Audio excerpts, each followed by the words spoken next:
What's up? Greetings, greetings, greetings. So I want to ask you a question. We're going to make this almost like a part two of last week. So I have a question for you. Do you practice staying ready so you don't have to get ready? Just in case somebody want to start something. I don't know. I'm just asking a question. I'm just asking a question. Do you stay ready so you don't have to get ready just in case somebody want to start something? And it could be something simple, Somebody may, ask you, for example, somebody may ask me, I don't know, hey, Shay, can you write a poem for ... Okay, well, I may already have one in my arsenal. Or, I'd be like, okay, give me a title. I'm going to sit down, I'm going to study, I'm going to get my words together, and boom, I'm ready.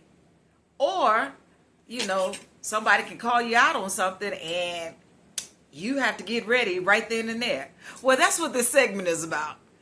It's your girl, Shay Gibson, a.k.a. Sister Shay, also known as Shay Butter, broadcasting live from my spot into your home. And I am an emancipated workaholic that is doing my best every single day to rediscover who I am and to creatively create my own freedom. And this, is one of those ways, all right? So, hey, I'm glad to be here, y'all. I'm trying to keep this thing rolling, so y'all just roll with me, right? Stay ready so you don't have to get ready just in case somebody want to start something. So, like I said, this is kind of like a part two of, last week when I was telling you guys about Boogie with the Book, the record, and all of that stuff. Well, and the reason why I say this is part two because I didn't get a chance to tell y'all this about that. So I told you guys that I grew up dancing, pop locking, all that good stuff. Was part of a group called Renegade Rockers, south side of Chicago in the Wild Hundreds. And well, whenever, with Boogie with the Book, I told you about that performance that we had and we sold out all of our records that night. Well, I was working that summer because I was moving to Louisiana that fall for school. Now, my brother and my mom, they were already in Louisiana. I was working for the summer with my very first job, right? And I think that's kind of where I stopped. So the day that I was flying out to Louisiana was also the day that my friends, Coach Peyton, that's his name, I remembered. I couldn't remember last week. It's Coach Peyton. And they went to WGCI, which is a radio station in Chicago. And that's when they did the launch of the record. So a lot of people were in the studio hyping the record and everything. And Coach called me. And everybody said their goodbyes because they knew I couldn't even make it because I was flying out that day. They had already had my flight set, my godparents. So they called me and everybody said, man, we're going to miss you, man. We just beginning our performances. We're going to miss you and Terrible T, pop locking and all of this type of stuff. Man, I cried on the phone, y'all. They cried, I cried, and so I got a chance to listen to the station right before I went to the airport, flew out of O'Hare and, going to Louisiana. And it was bittersweet. I was excited to have been a part of the project, but it made me sad that I didn't get a chance to do the rest of the performances, but I at least caught one. And I still got a chance to dance, right? So that is the part two that I didn't get a chance to share. Now, the title is Stay Ready So You Don't Have to Get Ready. So I'm going to tell y'all about two stories. So now I moved to Louisiana, right? And nobody knows me.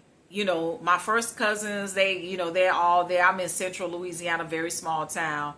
and nobody knows me. Now, my brother was there before I was. So my brother got on the football team, so he had already made friends. I'm just getting there, and I have a cousin that's the same age I am. Shout out to Veronica Gibson Hunter and her husband, Kevin Hunter of Hunter Vision. What's happening? And my cousin Jay Boogie, Joanna, what's happening? And her husband Terrence. How y'all doing? LeCount. Okay, love y'all. But they're from that area, so they're with their friends. Now what was going on was like the big fall. It was like a fall festival fair at the fairgrounds in Winfield, Louisiana. Shout out to Winfield, Louisiana, which is where both my mom and my biological father, they're both from that area, and majority of my family is from Central Louisiana. So it was the fair, and my brother, he's hanging out with his friends. My cousins, they're hanging out with their friends. And at this time, my mom, she hadn't moved from the area yet to Shreveport, so she was still there. So I'm hanging out with my mama and my grandmother. We was the tightest crew in that thing. But it was cool because I love my mom and I love my grandmother, and so we're just walking around the fairgrounds and everything like that. Like I said, don't nobody know me, at least that's what I thought. And so we're walking around, we're hanging out, watching people play games, getting on rides and all this type of stuff. Then out of the blue, this dude rolled up on me, my grandmother, and my mama, talking about so I heard you pop lock. I'm looking around like, bruh, really? Is that what we doing right now? And he was like, no, I heard you pop lock. I heard you was good. And I'm looking like, dude, I don't even know you. What you talking about? And I'm looking at my mama, and I'm looking at my grandmother, and I look back at the dude, and he was like, so what's up? I'm trying to call you out. I'm trying to challenge you. Bruh.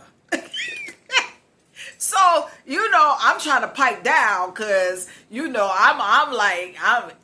still fresh from the shot. I'm like, bruh, what's happening? You see me with my family, and, so it caught me off guard, right? And so he got like 2-3 people with him, and next thing you know, it's like this little crowd started gathering, and I'm like, man, and I look at my mama, and my mama's like, show him what you got.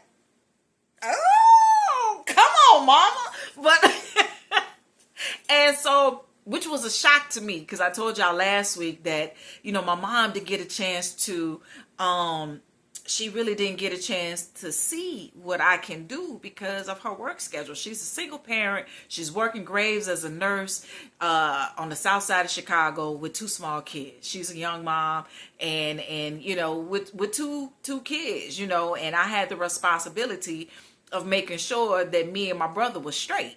That was the least I can do for my mom, right? And but the one thing that she did do, she did give me room to really kind of walk in my talents and my gifts. She did give me room. And so when she saw I kind of took an interest to dancing, I remember that I was trying to get in a talent show at the high school, Carver High. And so these 2 guys was like, hey, you want to pop lock with us? Now, I don't know these dudes, And I was like, yeah, And so they was like, okay, we got to practice before the talent show. So I said, okay. I said, well, I have like wood floors and there's plenty of room because there's not a lot of furniture in there. The couch was against the wall and then the 2 chairs was by the window. So I had all this floor and this big old mirror, that I was telling you about, which is how I taught myself how to pop and tick, So I was telling them, I was like, I'll check with my mom and see if you guys can come by and we can practice. So, I asked my mom and she said that's fine. You know the rules. I said, okay, and so I told him, I said, yeah, y'all could come by my house, whatever. And then we could, we and da. And so they came by, I had like a little, a little boom box, the ones that you just carry on your shoulder. Right. And, we had our little cassette tape with our little music. And, so we was practicing, and everything like that. And like I said, my mom, she's in a room, she sleep because she got to go to work that night. And so we're practicing and everything like that. I look at the time, boom, it's 8 o'clock, y'all got to go. Like, what? I was like, yeah, it's 8 o'clock. I told you I was a rules person. My mom, she said, you already know the rules. I was like, yeah, and it was simple for me, following the rules. 8 o'clock, your company got to leave, whatever. And so it was 8 o'clock. They was like, oh, okay. I said, yeah, we'll catch up, we'll catch up at school. And they was like, oh, okay. Cause I got 2 dudes in my living room and it's me and my mom in the room sleep. Cause she got to go to work she got to get up at 10 cause she got to be at work at 11 and all this type of stuff. So I was like, oh, okay. All right. See y'all later. See y'all at school. Right. So fast forward back to the challenge.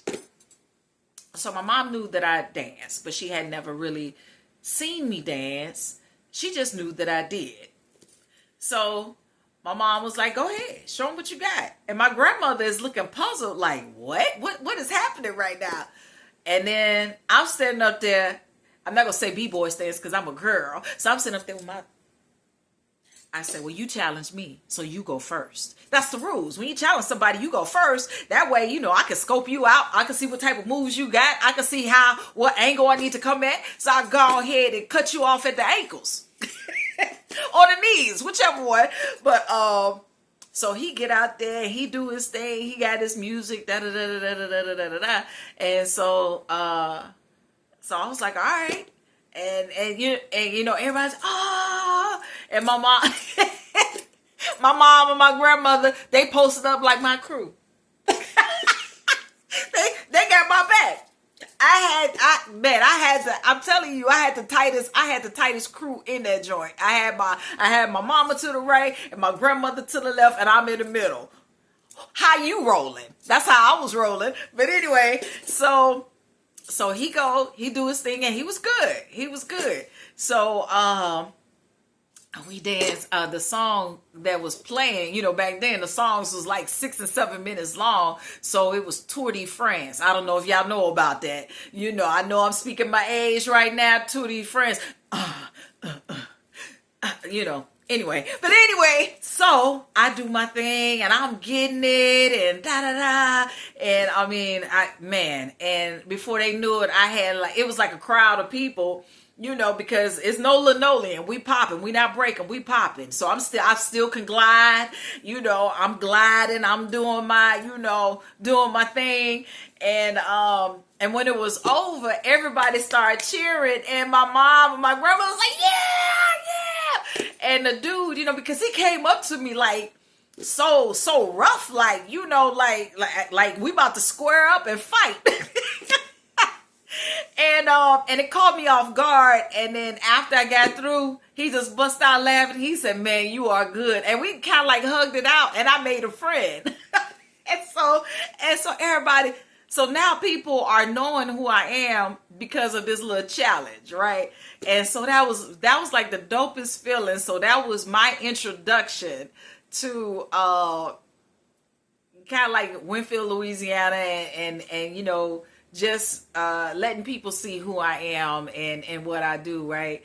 And but afterwards, my mom and my grandmother was like, wow, that was so good. I didn't know you did that. Lane, you didn't tell me that. She's talking to my mom. My mom was like, I knew that she did, but I just never seen her dance. I was working and, but my mom, she gave me the rules, but she gave me room to still be me. You know what I'm saying? And I'm glad I still stayed ready because I was ready, and I did my thing. But it was so cool to have both of them be there when that happened. And so I hung out with the rest of them. I mean, with my mom and my grandmother for the remainder of the fairgrounds and us hanging out and everything. But it was such a beautiful experience. And that was the first story. Now the second story, which is hilarious. I wish I can call the year. So shout out to my brother Ro and my brother Thad. We were doing an event at a church in Shreveport, Louisiana. And at this event, we had LaShawn Pace, Karen Clark, and the MC was Tamala Mann.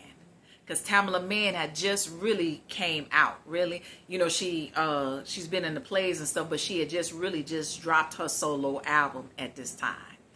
And we worked I was a radio personality at the time as well. You know, I told y'all that my voice made room for me and things like that. And so I was a radio personality, and me and Ro, we worked on the air together. Daddy Ro and the Sister Shay show, right? And Thad was our homeboy. We all worked together for Amps Magazine. Shout out to Amps Magazine, because that was Ro's newspaper. So magazine and all that stuff. So we all worked together. So this was an Amps production. So now Tamala Mann, and this is before people knew that David Mann was her husband, right? And Brown, that plays Brown, because Madia's plays was just really getting started and all this type of stuff. So, but didn't nobody at that time really know that David Mann was her husband. So, but we knew, so they came in first. They were first, and Rose said, "Hey, Shay, make sure you show them where the dressing rooms are, where they're gonna be, the lounge area where they're gonna be hanging out, and all this type of stuff." So I'm like, "Okay, cool." So I meet Tamala Mann and I hug her, and I was just like, "Hey," I said, "Man, I'm so glad to meet you. I love you so much. You are so amazing, and I'm so glad to see you being elevated." I'm complimenting her, right?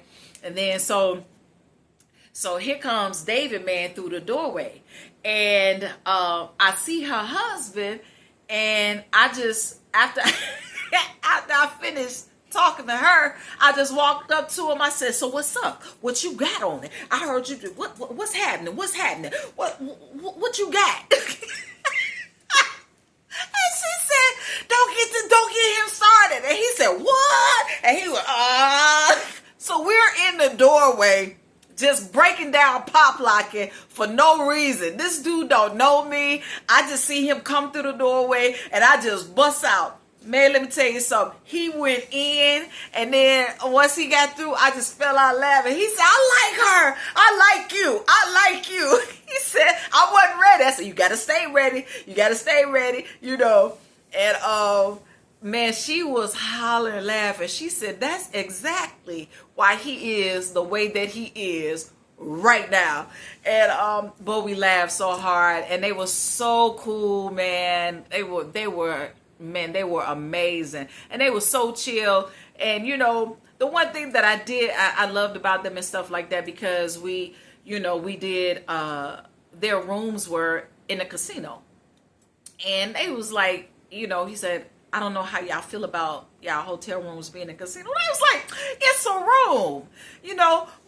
We love God, but we not about to, it's a hotel room. The casino is separate, But they were so cool, man. And they came they came from Dallas, which is right down the street, and everything. But I kind of had to tell y'all these stories because, like I said, stay ready so you don't have to get ready. And I know those are far extreme stories, but they're true stories. But it's just little nuggets of examples of stay on top of your craft, whatever that is for you. Whether if you're learning new things about, say, I'm not a technology person, right?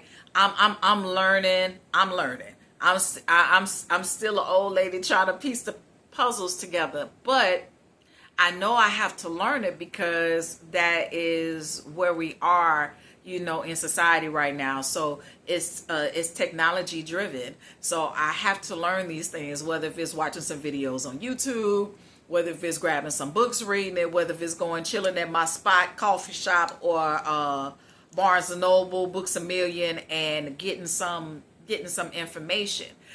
Or if you're a dancer, stay practicing. Stay learning, advancing your technique. If you work out, You constantly learning about different exercises and your body and different supplements and dietary measures. What do you need to eat? Making a lifestyle change. But it's all about staying ready, just so you don't have to get ready. And a lot of times in life, as we're moving about, we get caught off guard with a lot of things, right? And the way society is right now, it's like we really have to stay on top of things, even more now than we ever had to do before. And which is okay, but we can't just rely on someone, media, or anything else. We have to do our own due diligence. We have to practice. We have to study. We have to gain knowledge, get more information on our own, so we're not behind the 8 ball of somebody telling us something and we really don't have all of the information. Real good example is, like when we're in church, right? And the pastor gives us our word, and it's a good word. It's a good word, but the word means nothing if we're not studying, right? A pastor on the pulpit, yes, that's his job. His job is to give the word to us so that we can receive it. Now, our job is to do our own studying, our own due diligence, going in the word, reading a little bit more and studying. We should be doing that every day. So that way we're not surprised when somebody gets up there and they speak a word and it's like, oh, I never heard of that before. Well, we should know. So we have to stay ready so we don't have to get ready, and that's with us being good stewards. That's with us just being good people. That's with us just allowing our light to just really shine, but not just shine. We're actually tying all that stuff together, our gifts, our talents, our knowledge, our studies, just being more self-aware, more self-conscious, showing more self-love, loving people, society as much as we can, but stay ready so we don't have to get ready. And this one is shorter than last week. I see I'm at 22 minutes and 26 seconds, but I just wanted to share that with you, and I'm excited to be back. I'm excited to share my stories and my journey, and I'm learning today. I had a meeting today with trying to get more information on elevating my product with a website.